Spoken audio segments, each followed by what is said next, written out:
I teased my husband about his low salary, now he's gone for good. I'm sitting on a bench at Riverside Park, watching the Hudson River shimmer under the afternoon sun. Ethan and I used to come here every Sunday, our little tradition since we moved to Manhattan 3 years ago. But today, I'm alone, clutching my phone and refreshing my messages every few minutes. He has to respond eventually, I think, sending my 15th text this week. This can't be how our marriage ends. But deep down, I know better. I've spent the last month replaying that night in my head, wishing I could take back those words that slipped so easily from my lips. Words that shattered 4 years of marriage in under 10 seconds. My name is Natalie Chen, 32, and 3 months ago, I still had a husband. It began on a crisp April evening at the rooftop at Pier 17, where my company was hosting its annual spring mixer. I stand at the bar, already 3 mojitos in, waiting for my 4th, while scanning the crowd for Ethan. The venue is stunning. Open air with string lights crisscrossing above us and the Brooklyn Bridge gleaming against the darkening sky. Music pulses through speakers, just loud enough to energize the crowd, but quiet enough for conversation. When I spot Ethan across the rooftop, he's talking to my boss, Rebecca. He looks handsome in his navy blazer, the one I picked out for him last Christmas, though it's a bit worn at the elbows. I notice he's wearing his good watch, the Timex he saved up for last year. Not exactly the Rolex that adorns the wrist of Marcus, our VP of sales, who stands a few feet away chatting up some clients. I think, why couldn't Ethan have just splurged on something nicer? Everyone here is dressed to impress. I grab my fresh mojito and weave through the crowd toward them, catching snippets of their conversation. So what exactly do you do, Ethan? Rebecca asks, swirling her wine. I'm a high school history teacher. He replies with that genuine smile I used to find so endearing. I primarily teach juniors and seniors at Westwood Public. Rebecca nods politely, but I can read her expression. In our world of investment bankers and tech entrepreneurs, a public school teacher might as well be announcing he collects shopping carts at Walmart. He loves molding young minds. I interject, sliding an arm around his waist. My voice comes out slightly slurred. Don't you, babe? I do, Ethan says, giving me a quick side hug.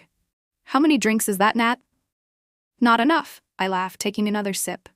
Rebecca, did Ethan tell you about the field trip disaster last month? 20 teenagers lost in the Metropolitan Museum. Rebecca chuckles politely, but I can feel Ethan tensing beside me. It wasn't quite that dramatic, he says, and we weren't lost, just separated briefly. Oh, you should hear about his salary negotiations, I continue, ignoring his discomfort. The school district offered him a 3% raise after 5 years, and he actually thanked them. Rebecca raises her eyebrows but maintains her professional smile. Well, teaching is certainly a noble profession. Noble doesn't pay the bills, I laugh, draining my mojito. Sometimes I wonder if I should start introducing him as my dependent instead of my husband. The moment the words leave my mouth, I feel Ethan go completely still beside me. The silence that follows is deafening, even with the party buzzing around us. Excuse me, Ethan says quietly to Rebecca. I need some air. He walks away without looking at me, heading toward the elevator. I watch him leave, annoyed that he's being so sensitive.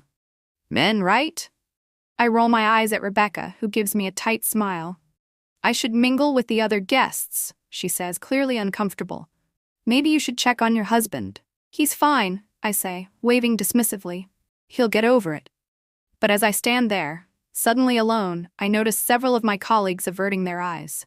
Marcus, the VP, is looking directly at me with unmistakable disapproval.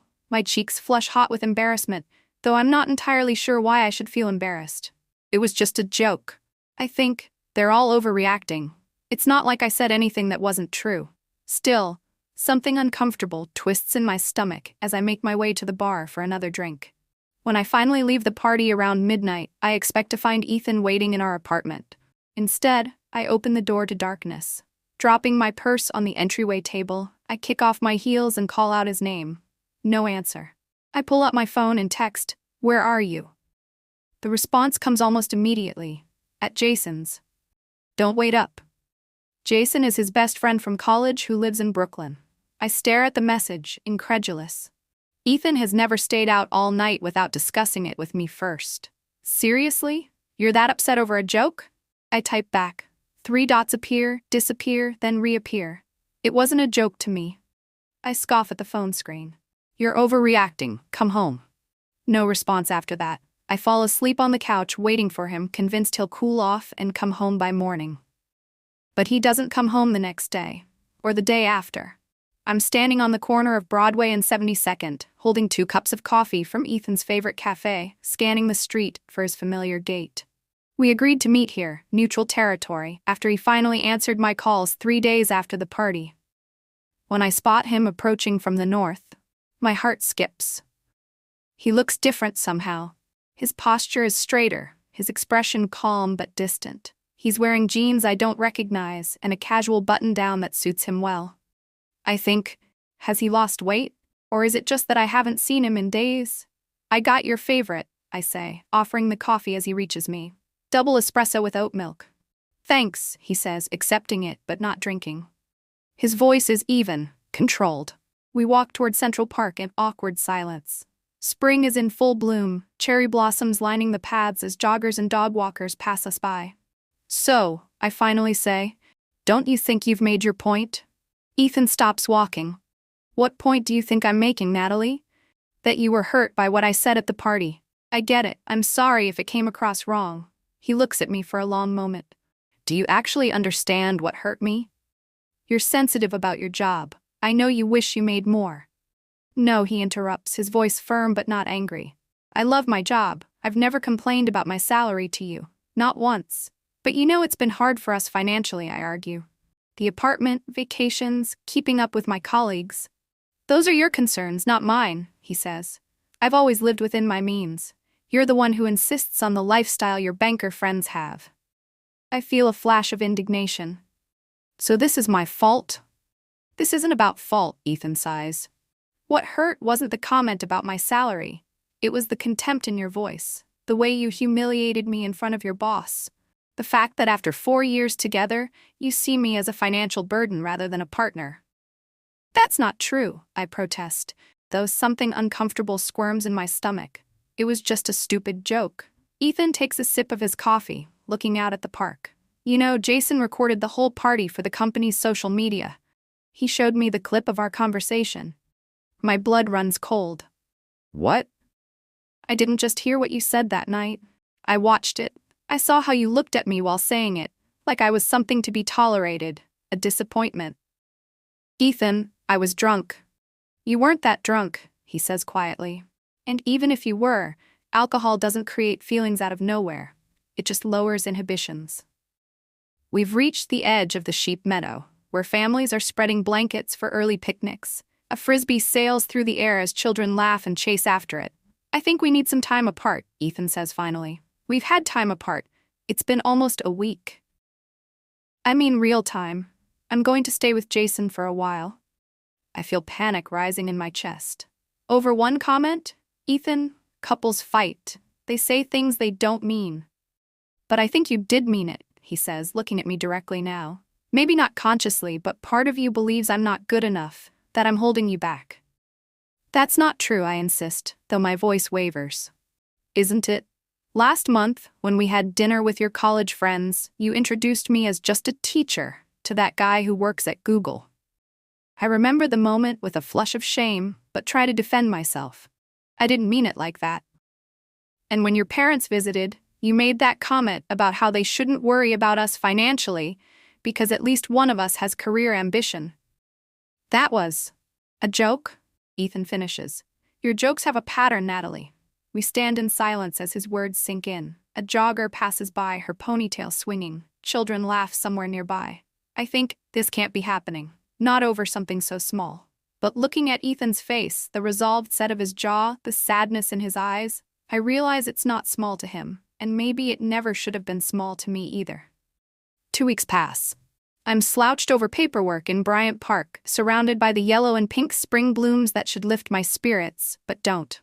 My coffee sits untouched as I try to focus on work, but my mind keeps drifting to Ethan.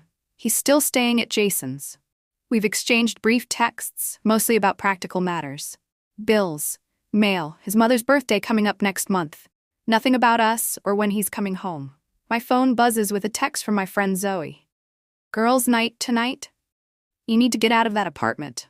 I sigh and type back. Can't, waiting for Ethan to call. The response is immediate. Girl, it's been 2 weeks. If he wanted to talk, he would have. I put the phone down, irritated by her bluntness, even though I know she's probably right. The truth is, I've been avoiding my friends since the party. Word got around the office about what happened. Apparently, several colleagues overheard my comments, and I can't bear the thought of facing their judgment. Natalie? I look up to see Marcus, our VP of sales, standing by my table with a takeout coffee in hand. Mind if I join you? He asks, gesturing to the empty chair across from me. Of course, I say, hastily gathering my scattered papers. Just catching up on some work. Marcus sits, setting his coffee down carefully. He's impeccably dressed as always. Custom suit, that Rolex gleaming on his wrist. I used to envy his lifestyle, the ease with which he navigated our high-powered world. How are you holding up? He asks, his tone gentler than I've ever heard from him at work. I blink, surprised by the question. I'm fine. Just busy with the Peterson account. I met with everything else, he says, with Ethan. My shoulders slump, news travels fast. Small company, he shrugs. And people care about you, believe it or not. I snort. I doubt that. I'm sure everyone thinks I'm the office villain now. People make mistakes, Marcus says, taking a sip of his coffee. God knows I've made my share.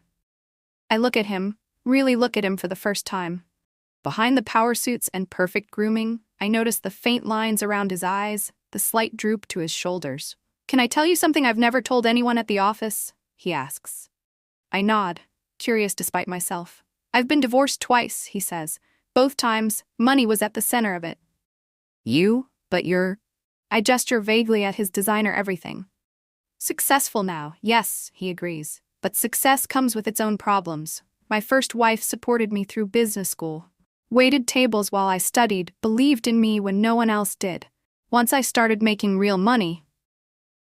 He trails off, looking into the distance. I became someone else. Someone who thought her job was beneath me. I shift uncomfortably in my seat. I made jokes at parties too, he continues. About how she never earned more than minimum wage. How I was the breadwinner now, until one day she wasn't there anymore. He pauses. My second marriage failed for the opposite reason. I married someone who only valued me for my money. I think, is that what I've been doing to Ethan? Valuing him for what he can't give me rather than what he does? Why are you telling me this? I ask. Marcus stands, straightening his jacket. Because I see a lot of my younger self in you, Natalie. Talented, ambitious, but maybe losing sight of what actually matters. He picks up his coffee, just something to think about. As he walks away, I sit there feeling thoroughly chastised, and more than a little surprised that the office shark has more emotional depth than I gave him credit for. The apartment feels emptier each day. I'm standing in our living room, my living room now, I suppose, staring at the blank spaces where Ethan's things used to be. He came by while I was at work yesterday to collect more clothes and his favorite books. He left his key on the counter. I think, this is really happening. He's creating a life without me. My phone buzzes with a notification. A social media alert, I'm tagged in something. I open it to find a post from Jason's girlfriend, Dana. Great night with these amazing people.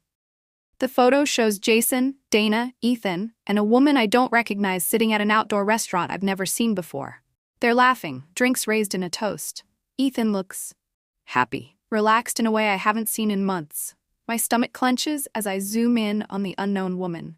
She's pretty in an understated way, curly hair, minimal makeup, bright smile. She's looking at Ethan as he speaks, clearly engaged in whatever he's saying. Before I can stop myself, I'm typing a text to Ethan. Having fun with your new girlfriend? I regret it immediately, but it's too late. The message shows as delivered, then read. The 3 dots appear, disappear, then appear again. She's Jason's colleague, Natalie, and even if she wasn't, we're separated. The word separated hits me like a physical blow. It's the first time either of us has used that term. Are we? I type back. I thought you were just staying with Jason temporarily. His response comes quickly. It's been almost a month. I think we need to be honest about where this is going. And where is it going? I type, heart pounding.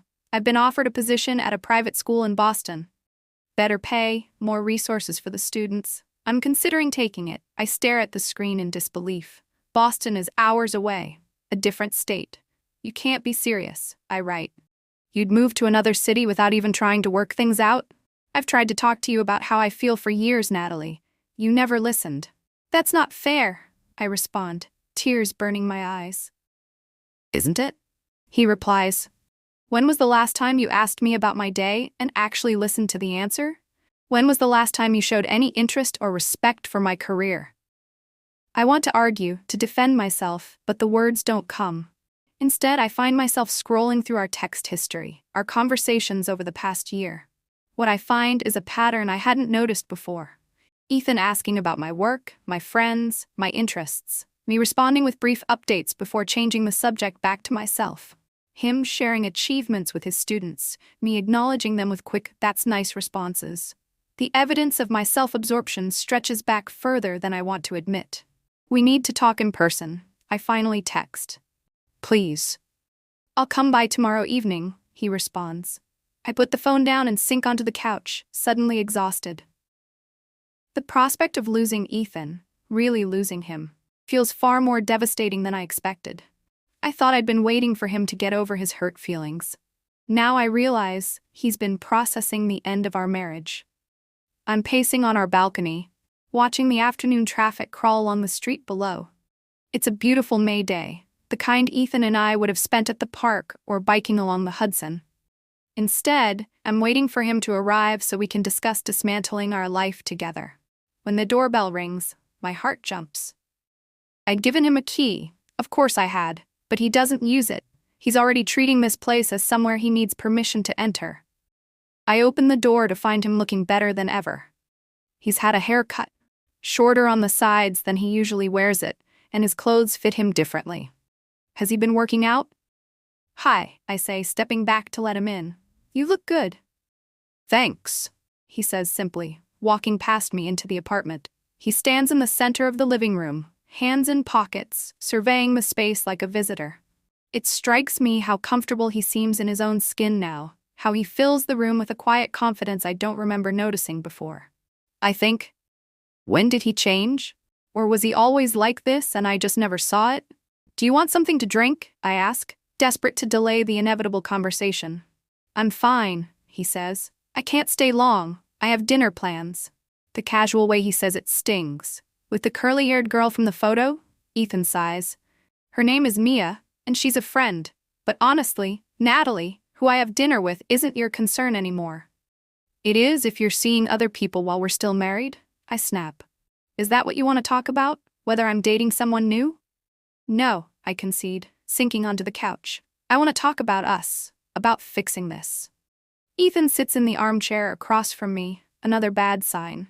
He always used to sit beside me on the couch. What exactly do you want to fix? He asks quietly. Everything, I say, fighting back tears. I miss you. I miss us. I know I said some hurtful things and I'm sorry. I never meant to make you feel undervalued. But you did, he says. And not just at the party. It's been happening for years, Natalie. Every time you compared me to your colleagues. Every time you sighed about our finances. Every time you dismissed my work as less important than yours. I want to protest, but the words die in my throat, because he's right. All those small moments flash through my mind. The dismissive comments, the eye rolls when he talked about teaching, the jokes at his expense. I didn't realize, I whisper. That's the problem, he says. You never saw me. The real me. You saw the version of me that didn't measure up to some standard in your head. I feel tears spilling down my cheeks. I see you now, I do. I think you're seeing what you're afraid to lose, he says gently. It's not the same thing. We sit in silence for a moment, the weight of his words settling between us. What about Boston? I finally ask. Is that a done deal? Not yet, he admits. I have until next week to decide. And if you take it, then I move at the end of June. I take a deep breath. What if I came with you? Ethan looks surprised. To Boston? Yes, I say, the idea forming as I speak. I could transfer within the company, or find a new job. We could start fresh. He studies me for a long moment. Would you really leave New York, your friends, your position? For us, yes. The old Natalie wouldn't have, he says quietly. I'm not the old Natalie anymore, I say, and I mean it. These weeks without you, they've made me see things differently. Ethan runs a hand through his hair, a gesture so familiar it makes my heart ache. I need time to think, he says finally. This isn't a decision I can make right now. Of course, I say, trying to hide my disappointment. Take all the time you need. As he stands to leave, I fight the urge to grab his hand, to beg him to stay. Instead, I walk him to the door, maintaining the careful distance he's established. Ethan, I say as he steps into the hallway. I am sorry. Truly. He nods, his expression softening slightly. I know. It's not forgiveness, but it's something. I watch him walk to the elevator, wondering if I'll ever get the chance to prove how much I've changed, or if it's already too late. 2 days later, I'm organizing a community cleanup at Washington Square Park. It's Saturday morning, and volunteers are trickling in, collecting garbage bags and gloves from the table I've set up near the fountain. This isn't my usual weekend activity. Normally, I'd be brunching with friends or shopping on Fifth Avenue. But Ethan's accusation that I never cared about his interests has been eating at me. He used to organize these community service events all the time, trying to get me to join. I always had an excuse. I look up to see Zoe approaching, wearing yoga pants and an expression of disbelief. When you texted me about this, I thought you were joking, she says, grabbing a pair of gloves. Since when do you pick up trash for fun?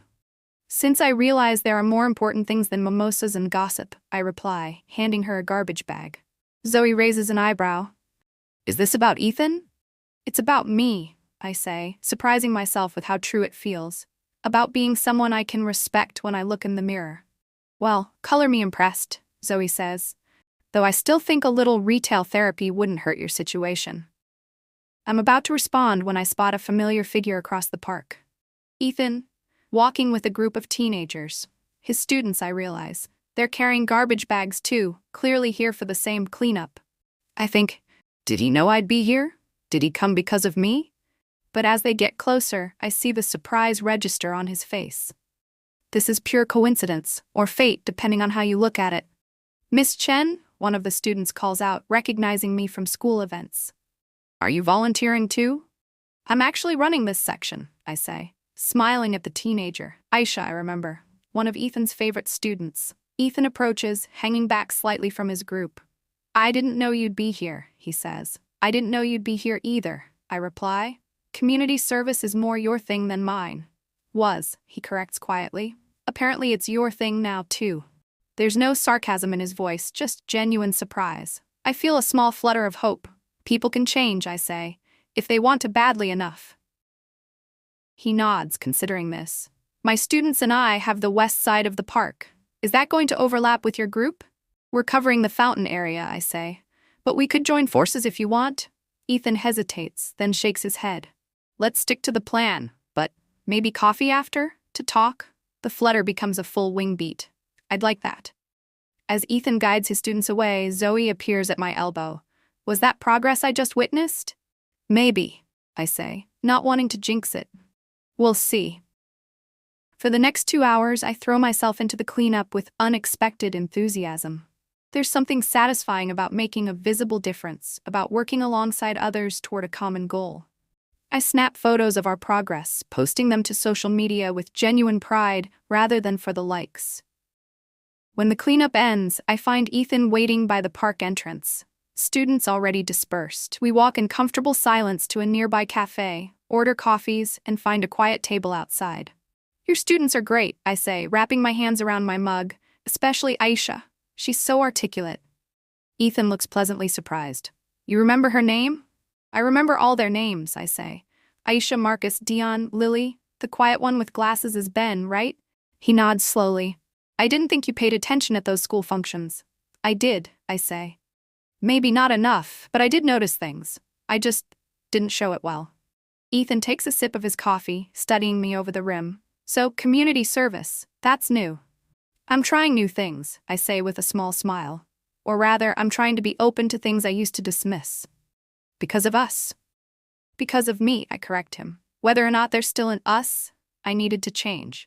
The person I was becoming, I didn't like her very much. Ethan's expression softens. I didn't like her much either, toward the end. But that's not who you always were, Nat. When we first met, you were different. I agree, remembering our early days with a pang of nostalgia. Somewhere along the way, I got caught up in appearances, in what other people thought, in keeping up with some fictional standard. Your colleague's lifestyle, Ethan nods. Which is ridiculous, I say with sudden clarity. Marcus, the VP with the Rolex, he told me he's been divorced twice. That all his money didn't make him happy. Wisdom from unexpected places, Ethan murmurs. Have you decided about Boston? I ask, unable to avoid the topic any longer. Ethan sets down his mug. I'm taking the job. My heart sinks despite my preparation for this answer. I see. It's a good opportunity, he continues. Better pay, more resources, and I think I need a fresh start. I nod, fighting back tears. I understand. The thing is, he says, leaning forward slightly, they need an investment specialist in their advancement office. Someone to help manage their endowment and donor relations. I blink, not following. Okay? I mentioned your background to the head of school when she called yesterday. She seemed very interested. The implication slowly dawns on me. Are you saying... I'm saying there might be a place for you there, Ethan says carefully. If you were serious about coming to Boston. I say quickly. I am. It wouldn't be easy, he warns. We'd be starting over in a new city, working at the same school, still figuring out if we can fix what broke between us. I know, I say, but I'm willing to try if you are. Ethan reaches across the table and takes my hand, the first physical contact we've had in weeks. His palm is warm against mine, familiar and strange all at once. I can't promise anything, he says quietly, but I think we owe it to ourselves to try. It's not a perfect resolution, it's not even a guarantee. But as I look at our joined hands, I feel something I haven't felt in a long time. Hope. 3 months later, I'm standing on the balcony of our new apartment in Cambridge, watching the sunset paint the Charles River golden. Behind me, half-unpacked boxes litter the living room, waiting for the weekend to be properly organized. My phone buzzes with a text from my new boss. Welcome packet ready for tomorrow. Excited to have you join the team.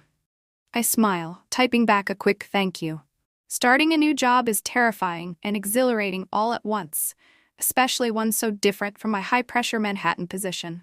The pay is considerably less, but so is the stress. And there's something deeply satisfying about knowing my work will directly benefit students like Ethan's.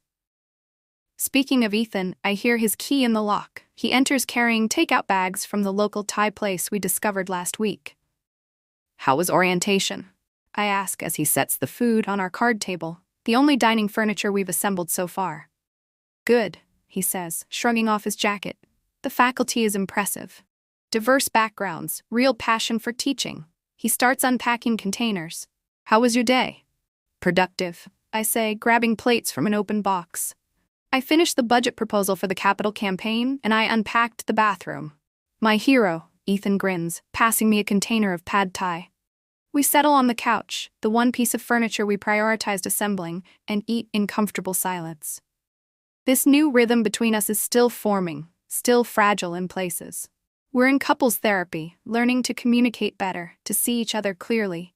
Some days are harder than others. Some nights we sleep on opposite sides of the bed. But there are good moments too. Like now, sharing a simple meal after a long day.